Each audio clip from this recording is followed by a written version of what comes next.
United States divided like never before. Harris, Trump in neck and neck fight.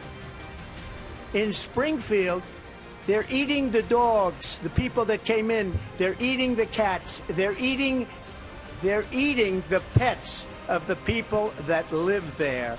We have an opportunity in this election to turn the page on a decade of Donald Trump, trying to keep us divided and afraid of each other. That is who he is, but Madison, that is not who we are.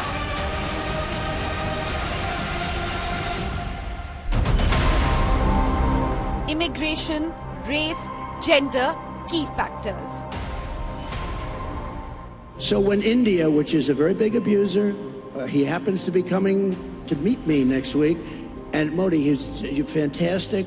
I mean, fantastic man. You know, I think about my own mother, all 5 feet of her, a beautiful brown woman with an accent, who convinced me and my sister Maya that there's nothing we couldn't do. How will US poll impact India? US election roundtable.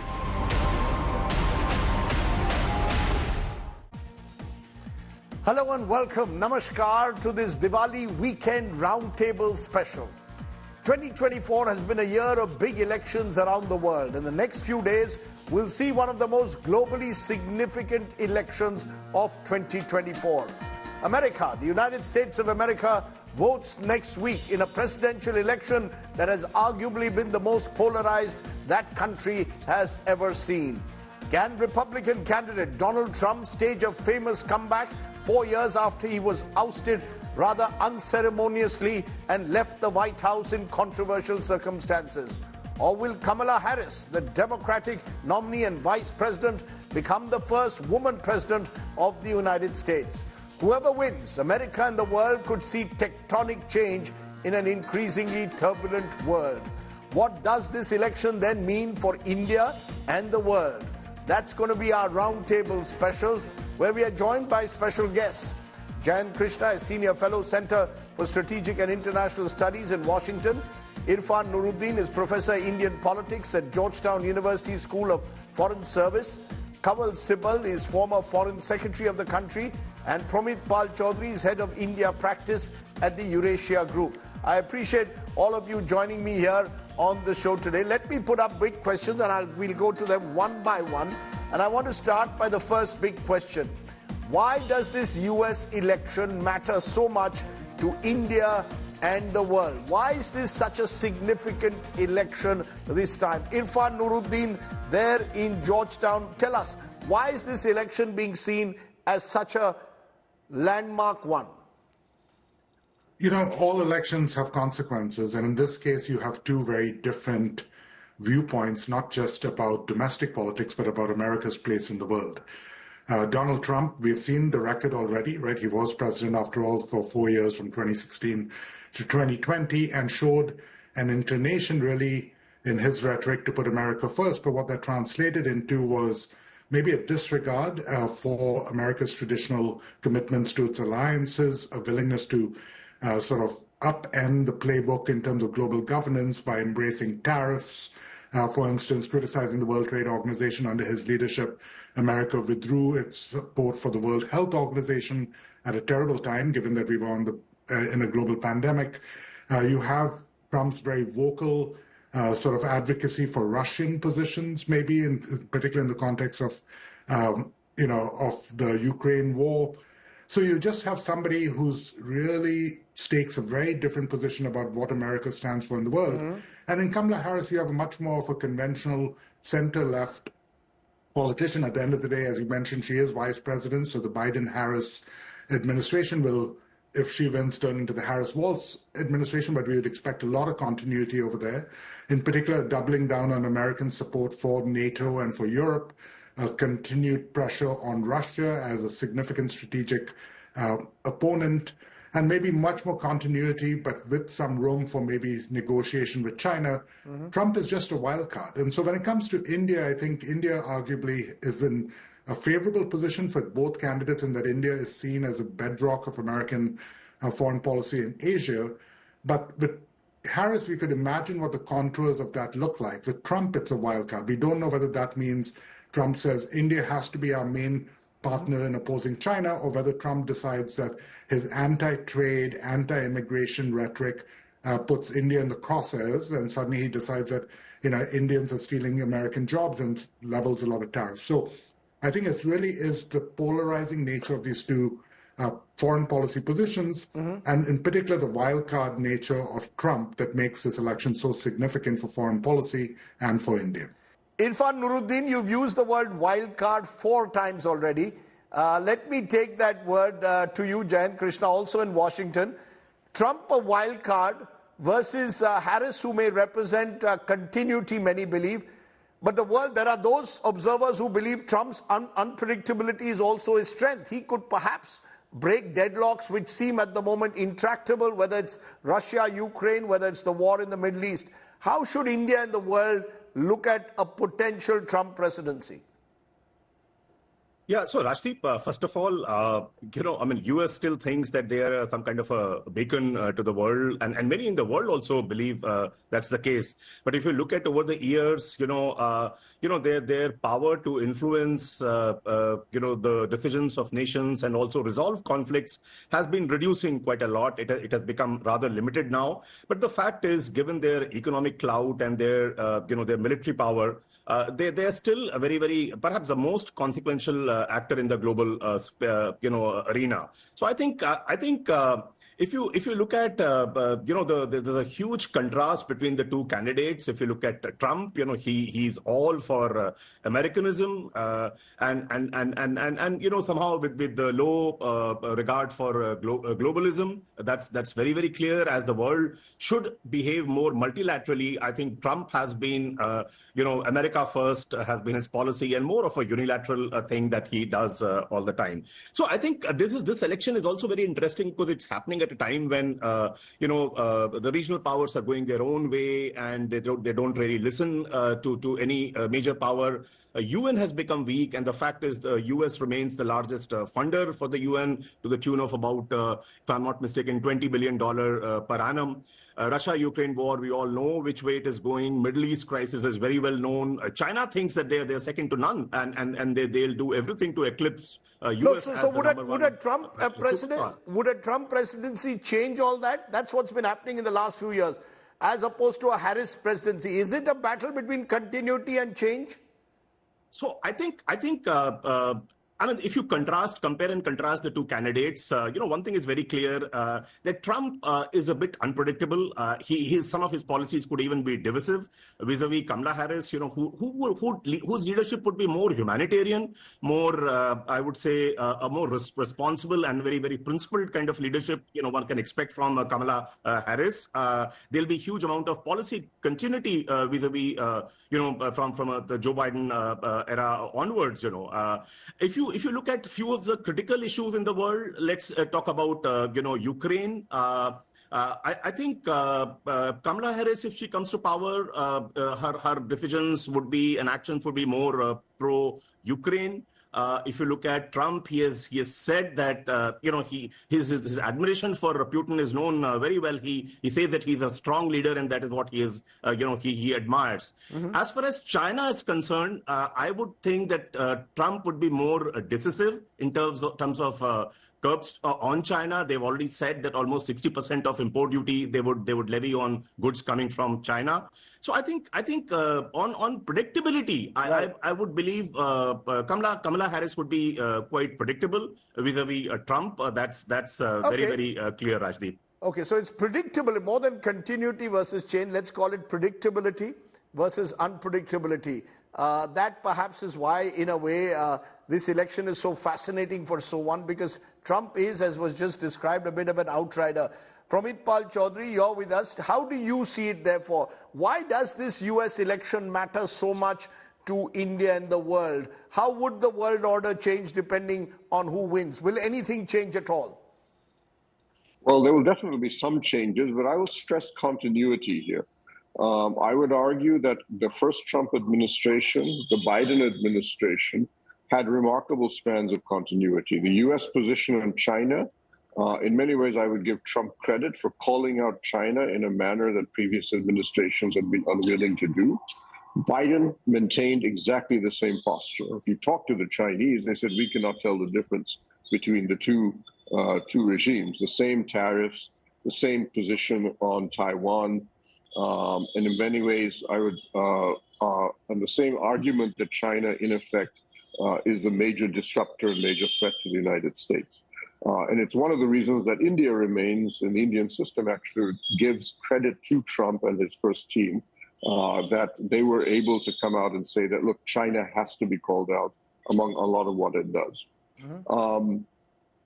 Where there is a difference, however, where there is a difference would be in Ukraine, where Trump is very clear. His team, if you look at his foreign policy team, one point that is consistent is that America, that the Europeans in particular, but many other American allies, have to contribute more and have not contributed enough to the defense of things like the Ukraine, and that they cannot continue to live on the United States.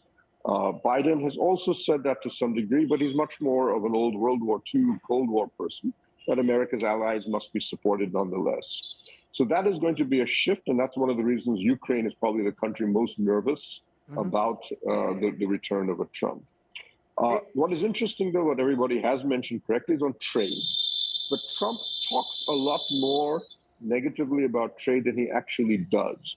The real game, as far as I can see, and when you look at people like Lighthizer and those on his team and what they have said, is that Trump uses tariffs to seek a deal. He likes to he's prepared to give you a carve-out, but you have to make certain concessions. And we can go into what I would expect that type of a carve-out to be for India.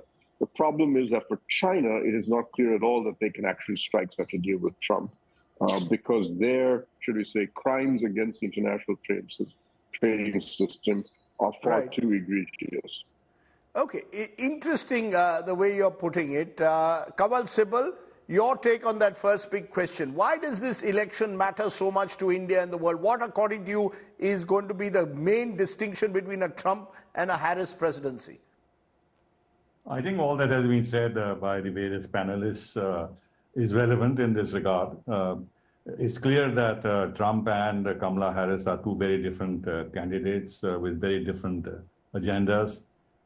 We are familiar with their agendas. In one case, Trump was president for 4 years, and we dealt with him. And in the other case, although she was not president, she was vice president. And she says that she will follow the policies of Biden, which she will, I think, largely.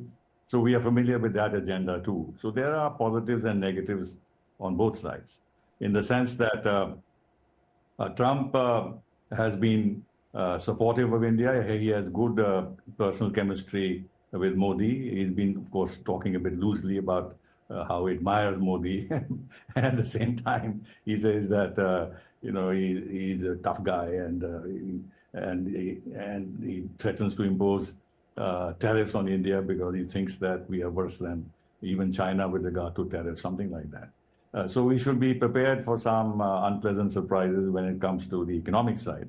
But in other respects, I think there will not be any great difference between how he dealt with India in his previous 4 years and now. With regard to Biden or Kamala Harris, I think there'll be continuity of policy.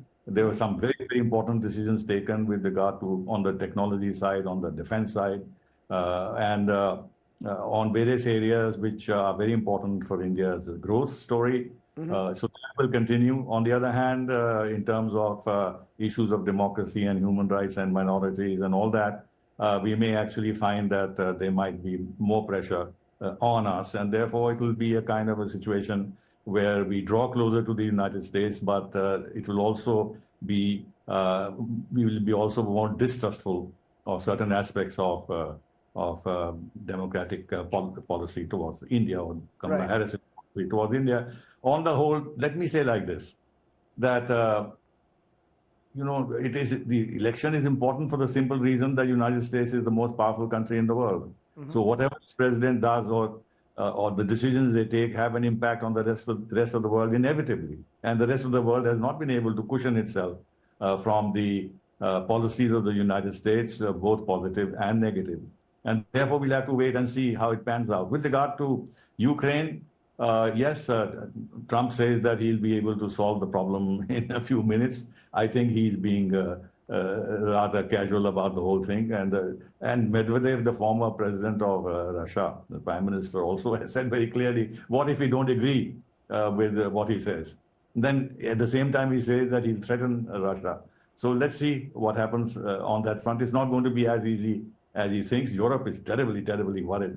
And Zelensky and the Ukrainian government are actually having nightmares at the idea that Trump may come to power. Right. They'll much rather that Kamala Harris comes to power and there's continuity in that policy. But if he settles the issues with Russia or lowers tension, it is helpful to us and the global South in general. Okay. Interesting. These are preliminary remarks, of course, to try and put some context to this election. Let's talk for a moment on the election itself. Has this election split America wide open? And before we come to our panelists on the round table, I want to play some sound bites that we have from what's been happening in America. More recently, comments made at a Trump rally in New York targeting Puerto Ricans, response from Biden, how Kamala Harris and Trump have been targeting each other. Just listen in to how it's been playing out in America. Remember Hillary, she said deplorable, and then she said irredeemable, right? But she said deplorable, that didn't work out. Garbage, I think, is worse, right? But he doesn't know, you have to please forgive him. Please forgive him, for he not knoweth what he said. These people, it's terrible, terrible. Terrible to say a thing like that, but he really doesn't know. He really, honestly, he doesn't. And I'm convinced that he likes me more than he likes Kamala. Convinced. And I'm so proud that we're getting support from Latinos like never before. We're setting every record. Hispanics, Latinos. Nobody loves our Latino community and our Puerto Rican community more than I do. Nobody. You know, it's interesting because I've done more for Puerto Rico than any president by far. Nobody close. I provided historic funding and the hospital ship when they were hit with a couple of really bad ones right in the road. We got the ship over there with thousands of rooms, actually. It was amazing. A floating hospital, the biggest in the world. I will deliver the best future for Puerto Ricans and for Hispanic Americans. Oh, the Puerto Rican that I know, or Puerto Rico where I'm in my home state of Delaware, they're good, decent, honorable people. The only garbage I see floating out there is his supporters. His demonization of seen as unconscionable, and it's un-American. It's totally contrary to everything we've done.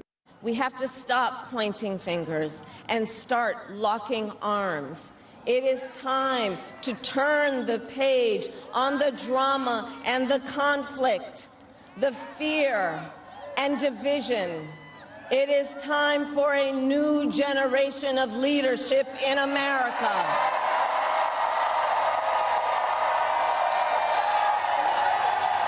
And I am ready to offer that leadership as the next President of the United States of America. Irfan Nuruddin, Puerto Rico, of course, the latest conflict point. A comedian at a Trump rally saying, island of garbage, and then you saw the responses to that. Is this election right to the very end about polarization, about demonization, about anti-immigrant rhetoric? And does that help Trump? Because he has split America wide open. Yeah, he's split America wide open, but he's also just exposed faults that those of us who pay attention to American politics could recognize over the last 100 years, right? I mean, the Republican strategy in the 1960s came to be called the Southern strategy, and that was about focusing on white grievances in what was the American South, the once slave-holding states. That has now become dominant. The biggest cleavage in American politics are twofold. One is gender, which is growing as more women of all age groups, and in particular young women, gravitate to the Democratic Party. But the second is race. The single biggest predictor of support, in terms of splits, is white people are more likely to support Mr. Trump, and everyone else is more likely to support Kamala Harris, Vice President Harris. So these are real divisions. The Trump campaign has been uglier than any that I can recall. I've been in the United States since 1992, right? My very first year in America as a college first-year student was the Bill Clinton, George Bush election. There's never been anything like this in terms of the ugliness of the rhetoric engaged. We're talking right now about Puerto Rico, but 2 weeks ago we were talking about allegations made that Haitian immigrants to Springfield, Ohio were eating cats and dogs and stealing their neighbors' pets. So this is a constant theme. And remember that 8 years ago, Trump referred to Mexicans as rapists and murderers who come across the border to do harm. So this is very much the theme. If you look at the ad buy of the Republican Party in the last week, and including what they've sort of invested in terms of advertisements going forward, it's a heavily antagonistic, anti-trans, people's rights. There's this constant demonization of difference and of others. So it is very polarizing. It is very split apart. It is also an election that is fundamentally about party loyalty and party identity. At the end of the day, there are going to be crossover votes. There always are. The question is how many Republicans cross over to Kamala Harris, because while they remain Republicans, do not identify Mr. Trump's version of republicanism with the party that they grew up with. But for many others, the fundamental choice is between a Republican candidate and a Democratic candidate, and they're going to go there. And so Trump ends up being a candidate who cannot be dismissed because he's got a very high floor, right? There's about 45% of the American public, 43 to 45% that's going to support him. He potentially has a very low ceiling of about 47 to 48% in any poll, right? He's not cracked 49, he's not cracked 50%. So this final week is going to be about turnout and the enthusiasm for the Trump campaign versus the enthusiasm for the Harris campaign is what's going to determine this election. Right. But as you point out, because of the nature of their rhetoric, right, on the one hand, this ugly racist campaign that the Republicans have waged against an increasingly confrontational rhetoric on the part of the Democrats, a willingness to call him a fascist, to say that there are elements of the campaign that are outrightly dangerous for democracy, means that the wounds coming out of this election are going to be pretty raw. No one expects Trump to concede the election if he loses, right? We expect there to be a lot of, just like in 2020, a lot of ugly rhetoric, threats of violence, election law cases, etc. So this is going to drag on for a while. And so regardless of outcome, right, if Kamala Harris wins, she's going to be saying, let's turn the page, but we expect the Trump campaign to continue to fan the flames. Of course, if the Trump campaign comes out victorious, I don't think Harris plays the same playbook, but I imagine that for a large number of the people, the post-trauma of 2016 when Hillary lost will be doubly repaid. And so, this is not an election that people are going to move past very quickly. And yet there is one outcome that I think is much more conducive to some sort of healing and democratic resilience than the other. Jayant Krishna, do you believe also that this election has split America wide open like never before? Yeah, it seems like, but the outcome is still very is anybody's guess, quite unpredictable. Earlier Kamala Harris, as we all know, had taken a lead, but now the latest poll says that Trump has a lead of 2% over Kamala Harris. It has divided. It has been a pretty not a very positive campaign the way you look at. If you go beyond people and look at business, I think despite the fact that Trump is known to be, quite pro-American business, but more if you go by the fundraising, Kamala Harris has been able to raise more funds than Trump, which if you translate that, it does mean that more business supports Kamala Harris to come to power rather than Trump. Some of the things, Rajdeep, which Trump has announced, it gives me some concern at this point of time, purely from an American economy point of view. He said that across the board he'll increase import tariffs to protect the domestic industry, so that their products are preferred over the imported ones.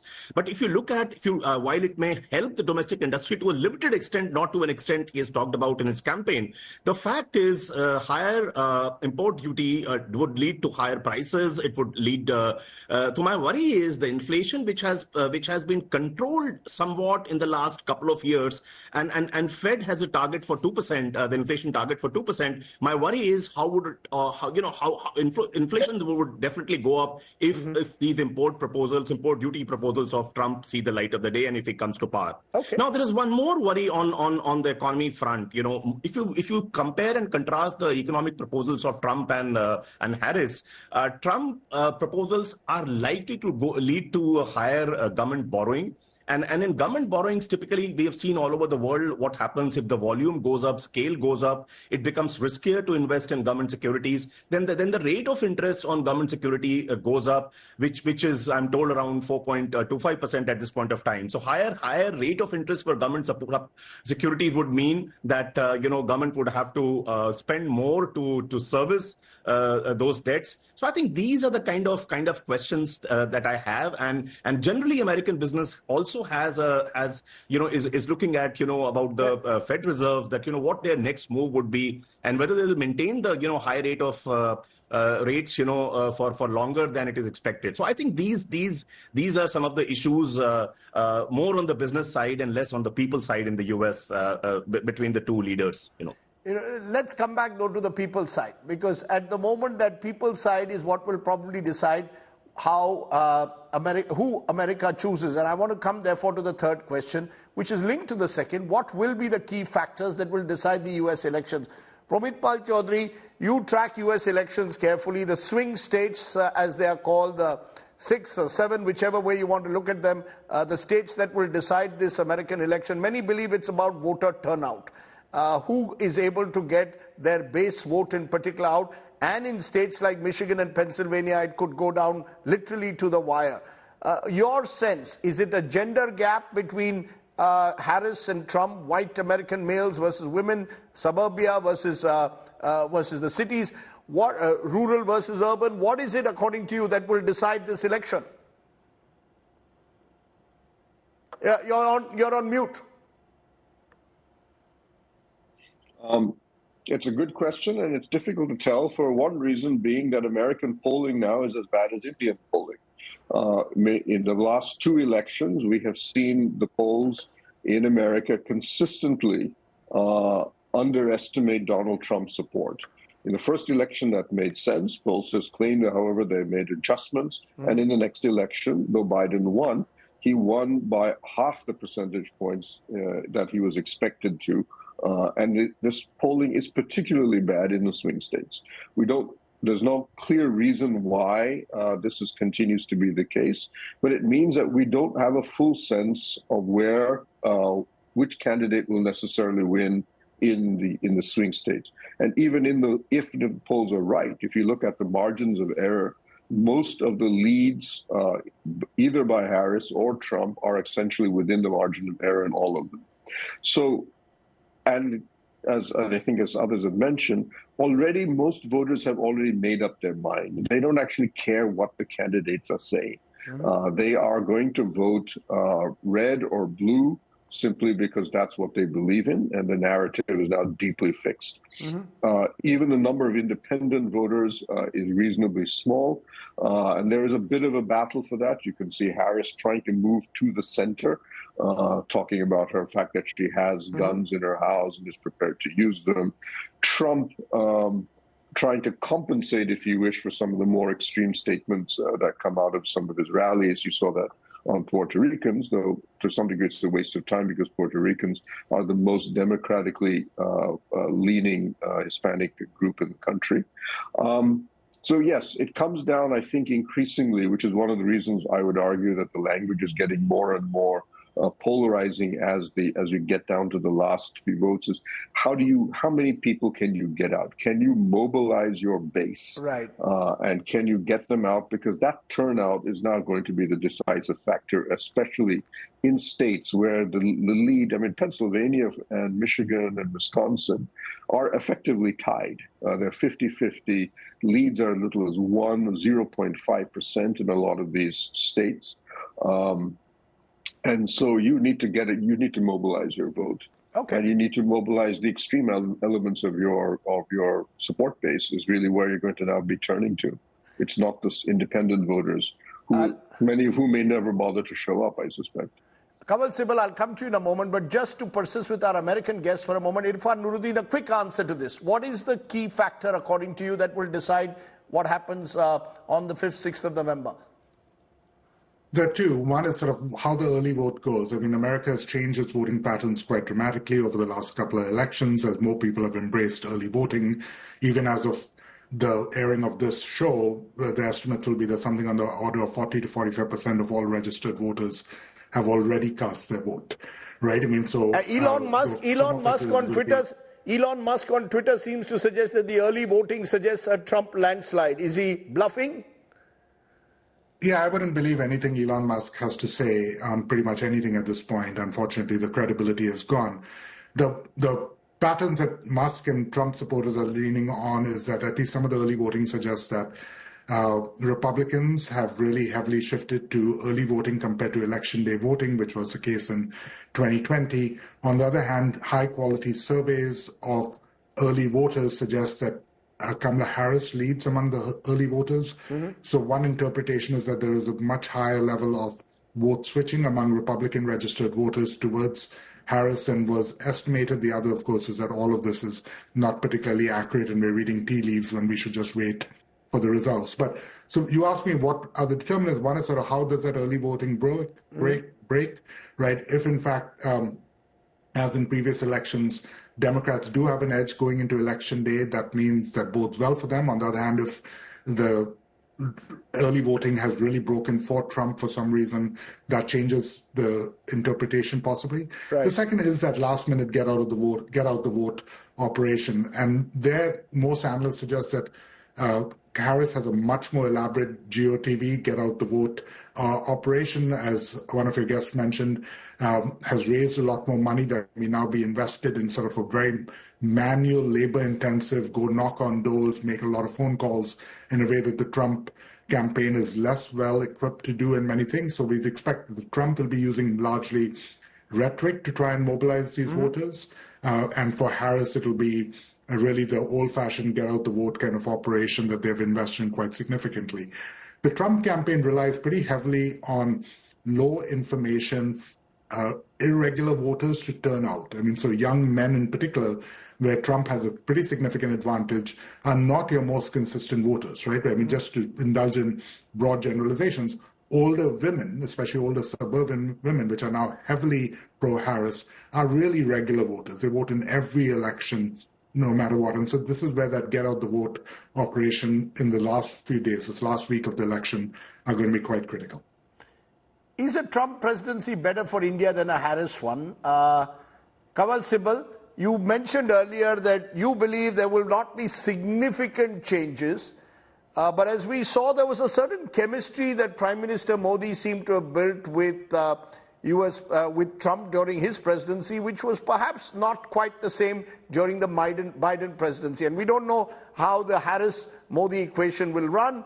Traditionally, Democrats have been much tougher on countries like India, on issues like Kashmir, on human rights. That, of course, you could argue was in a previous time. But either way, do you believe broadly a Trump presidency is better for India than a Harris one? Well, as I said earlier, that Biden's presidency was very good to us. And we gained a lot in terms of very many important areas of cooperation with the United States, especially in the technology area. I mean, the ICET, IndexX, and all that. These are the building blocks of real technological growth in India. And for that, the cooperation with the United States is vital. I mean, if you look around the world, where do you get these kinds of technologies from. China, not Russia. Some European countries may have some technologies here and there, but in terms of the width that the United States has and the depth that the United States has, there's no other country. And therefore, United States relationship is very important to us. And as I said, this happened during Biden's presidency, and Biden personally was very gracious towards Prime Minister Modi. Invited him as a chief guest, and also he's addressed the U.S. Congress 2 times during his presidency, which is also unprecedented. On the other hand, Kamala Harris has not been particularly open to India. Prime Minister met her when he went there. He invited her to come to India. She did not come, which is a bit surprising. I thought that for our own presidency and our own ambitions, our own presidential ambitions, and our own vice presidency, if she had come to India, it would have given her a certain profile. She would have benefited from the growth of India-US ties also. But she chose not to do so. Obviously, she has some reservations in her mind. Now, whether when she becomes president, she will overcome those reservations and be more open towards India is a question mark. On the other hand, the ecosystem that got created under Biden's presidency during the Democratic presidency will favor good relations with India. There is the China factor, Indo-Pacific Quad. All these factors are very important in terms of the Americans under the democratic governance also would. No, the reason, Mr. Sibal, I asked you this because you will recall that when Trump was president, he came to India. They had a big event, Howdy Modi event was held in Texas. And then when Trump was here, there was a Namaste Trump event in Ahmedabad. Prime Minister Modi went even as far as saying, Ab ki baar Trump Sarkar. It didn't quite work out that way, but there seemed to be a personal chemistry. They are both identified by their admirers as strong nationalist populists. Their critics, of course, see them more as authoritarian. Either way, is that personal chemistry something that could make India feel more comfortable with Trump than they would with Harris, given, as you said, despite the fact that Harris is of Indian origin, a mother from Chennai, she hasn't really come to this country or reached out to the Indian Prime Minister? I think we will get along with Trump. I have no doubt about that. There would be difficulties. He's unpredictable. He's mercurial. He's in some ways a bit unstable. But on the other hand, he's capable of taking dramatic decisions. And in some senses, what he wants to do in terms of patching up with Russia, not militarily intervening as America is prone to do, cut costs there and everything else, that would be helpful to us.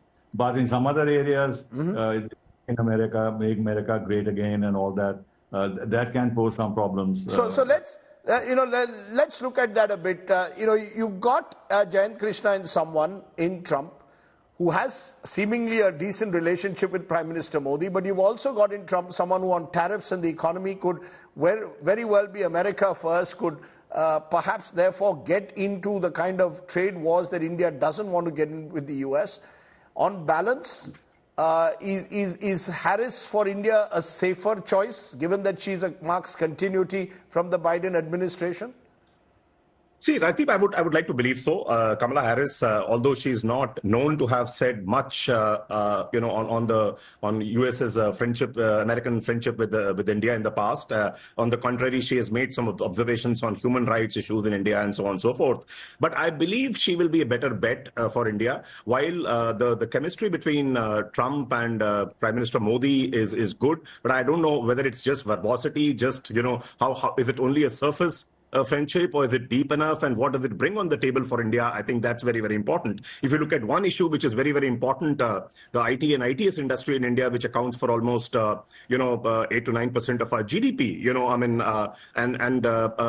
US remains the single largest market for Indian IT and IT-enabled services industry. And Trump is reported to have said that he will curtail the visas to be given to Indians and so on and so forth.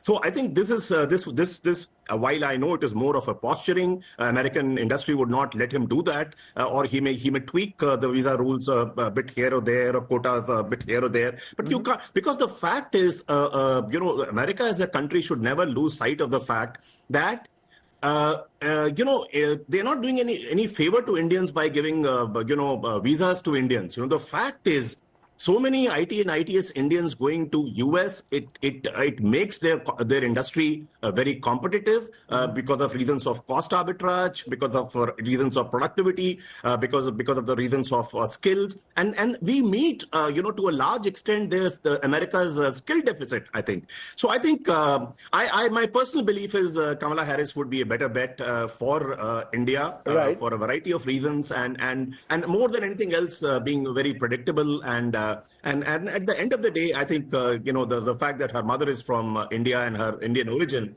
I think that would eventually play up in India's favor, although in the past that has not been the case, at least not been very apparent at all.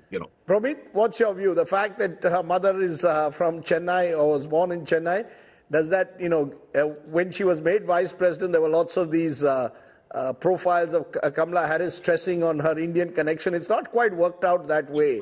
Do you see her as the traditional Democrat kind of president who will be tough on India when it comes to certain issues of human rights or religious freedom, versus a Trump who may be tough on India when it comes to tariffs?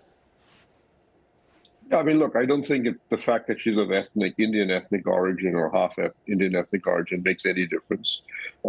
She will be driven by the interests of what a U.S. president would be, what her advisors do. She'll be familiar with India as a consequence, but she has politically always identified her more or less as a Black African American, and that makes perfect sense politically.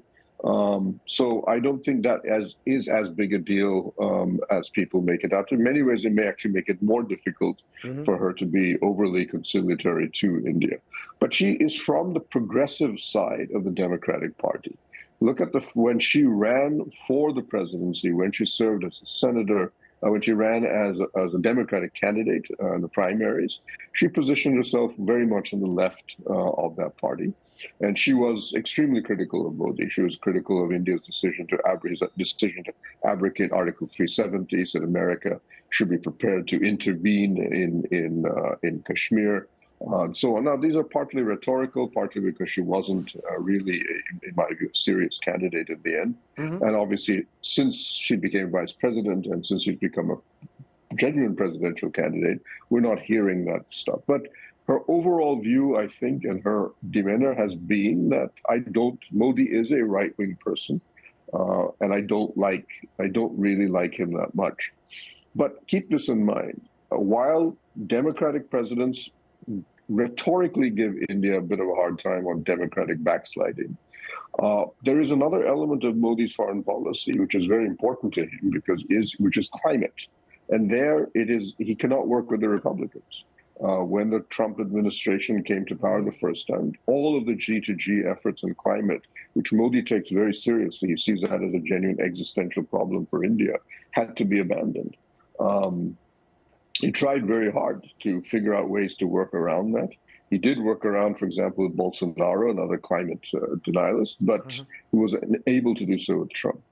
I would argue, actually, I disagree with the argument that he has a special relationship with Trump. Modi does what he thinks is necessary to get his policies through.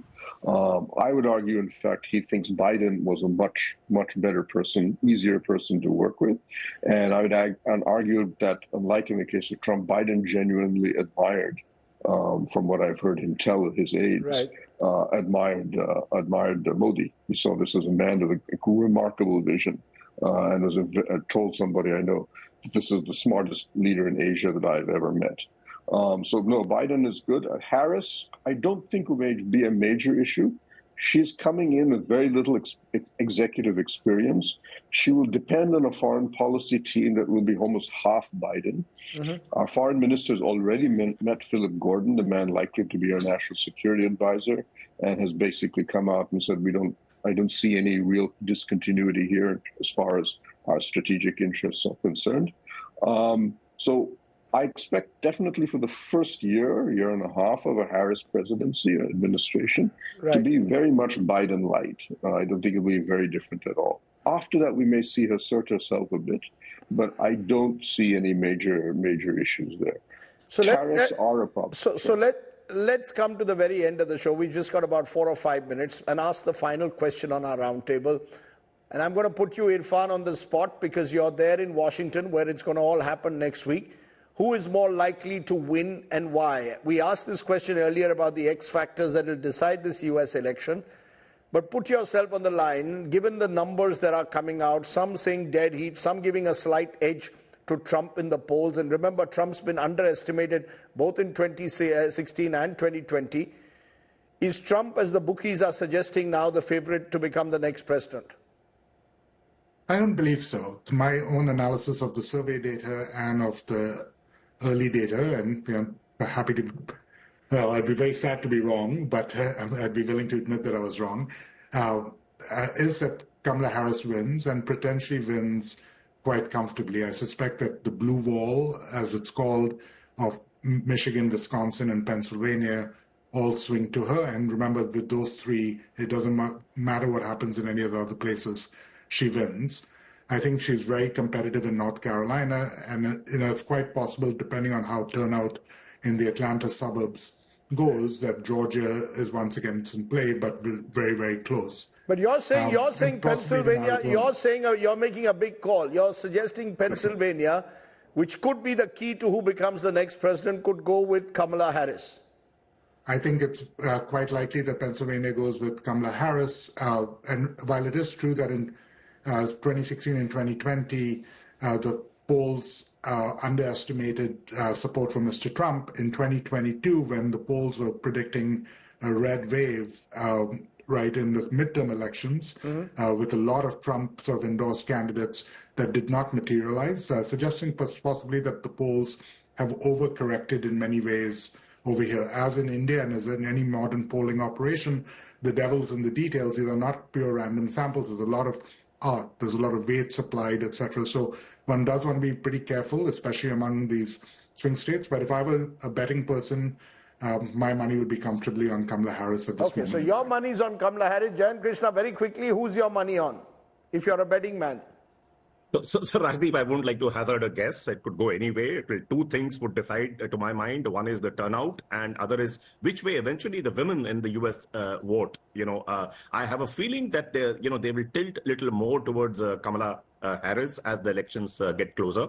It could be anybody's game. Very difficult to predict, Rajdeep. The pollsters are having a nightmare. They had a nightmarish election in India in 2024, which we thought the general election would be a dead cert for a big Modi win. Didn't happen. In Haryana, they were predicting a Congress win. The BJP won. And now the pollsters, at least the betting odds are on Harris, and many believe that the betting companies usually get it better than pollsters, but we don't know. Kamal Sibal, are you a betting man? And do you want to tell us, in this Diwali season, who are you betting on, if you were a betting man? Frankly, very quickly. Not our national election. It is the U.S. national election. They have stakes in it. We don't have that kind of a stakes in it. Nor do we. Do you have a preferred? Okay, let me be more direct. Do you have a preferred candidate? If you were a U.S. citizen, who would you vote for? None. I have no preference. Oh, you have no. Okay. Either of the two, if he or she wins. Okay, that's an interesting answer. Promit Pal Chaudhary, are you a betting man? I don't know. This is Diwali season. People play cards for big money. I'm asking you a question. Who wins the U.S. election? No, I'm not a betting man. And as a Bengali, my festivities are actually already over. Durga Puja, and you do not bet and gamble in Durga Puja. Female goddesses have a different point of view on those things. So who are you betting on?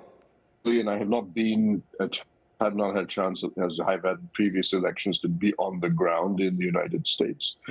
It's much harder for me to estimate or get a sense of it.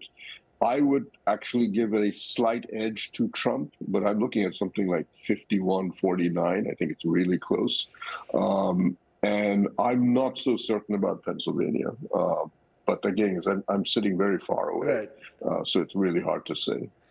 Well, Pennsylvania could be one of those key states that decides a U.S. election. It's very interesting that the U.S. system usually sees that you can win, as did Hillary Clinton, the popular vote share, and still lose.